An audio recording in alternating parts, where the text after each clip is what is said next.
Hair transplant update day 6. Pain ഉണ്ടോ? Pain ഉണ്ട്. അപ്പോൾ ഇതിപ്പോൾ 6th ഡേ ആണ്. ആൻഡ് ഇന്ന് എനിക്ക് പെയിൻ ഫീൽ ചെയ്യുന്നുണ്ട്. ആക്ച്വലി ഈ ഒരു ട്രാൻസ്പ്ലാന്റഡ് ഏരിയയിൽ എനിക്ക് ഇതുവരെ പെയിൻ ഫീൽ ചെയ്തിട്ടില്ല. ബട്ട് ഈ ഒരു മുടിയെടുത്ത ഡോണർ ഏരിയ ഉണ്ടല്ലോ, ബാക്ക് സൈഡ്, അവിടെ ഇന്ന് എനിക്ക് കുറച്ച് പെയിൻ ഫീൽ ചെയ്തു. ഓപ്പറേഷൻ്റെ ടൈമിൽ ഒരു പെയിനും ഇല്ലായിരുന്നു. ഇതിപ്പോൾ ട്രാൻസ്പ്ലാന്റഡ് ഏരിയ ആണെങ്കിലും ഡോണർ ഏരിയ ആണെങ്കിലും. ബട്ട് ഇന്നിപ്പോൾ 6th ഡേ, ഇന്നലെ തൊട്ട് എനിക്ക് ചെറിയൊരു സെൻസേഷൻ ബാക്കിൽ ഫീൽ ചെയ്തിരുന്നു. ബട്ട് ഇന്ന് 6th ഡേ പെയിൻ ഫീൽ ചെയ്ത് തുടങ്ങി.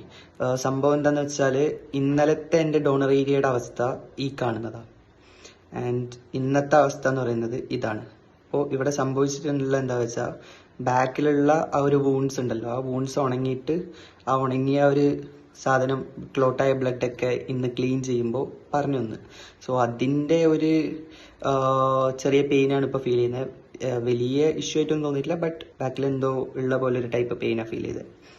അതല്ലാതെ മെയിനായിട്ട് ഈ ഒരു മുഖത്തൊരു സ്വെല്ലിംഗ് ഉണ്ടായിരുന്നു. അപ്പോൾ ലാസ്റ്റ് 2 days ആയിട്ട് കമ്പയർ ചെയ്യുമ്പോൾ നല്ല ചേഞ്ച് ഉണ്ട്. ഇപ്പോൾ നിങ്ങൾ പ്രീവിയസ് 2 daysലെ വീഡിയോ കണ്ട ഇവിടെ എൻ്റെ ലെഫ്റ്റ് ഐയിൽ കുറച്ചധികം സ്വെല്ലിംഗ് ഉണ്ടായിരുന്നു. ഇപ്പോൾ അത് കുറഞ്ഞു വരുന്നുണ്ട്. റൈറ്റിൽ എനിക്ക് തോന്നുന്നു ഭയങ്കര കുറവാണ്. ബട്ട് ലെഫ്റ്റിൽ ഇപ്പോഴും ഇവിടെ ചെറുതായിട്ടുണ്ട്. ബട്ട് നല്ല രീതിയിൽ റെഡ്യൂസ് ആയിട്ടുണ്ട്.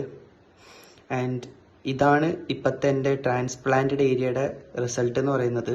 ഇപ്പം മുടി അവിടെ നല്ല ഫിറ്റായിട്ട് നിൽക്കുന്ന ഒരു ഫീൽ എനിക്ക് കിട്ടുന്നുണ്ട്. അതേപോലെ റുട്ടീൻ്റെ കാര്യം പറയുകയാണെങ്കിൽ, ലാസ്റ്റ് ഡേയിൽ ചെയ്ത സെയിം റുട്ടീനാണ് ഫോളോ ചെയ്തത്. ആൻഡ് കുറേ മെഡിസിൻസ് ഒക്കെ ഇന്ന് കഴിഞ്ഞു. ആൻഡ് ഇനിയിപ്പോൾ ഒരു മെഡിസിൻ കൂടി മാത്രമേ, അത്രയേ ഉള്ളൂ ഇന്നത്തെ കാര്യങ്ങൾ. And will see you tomorrow.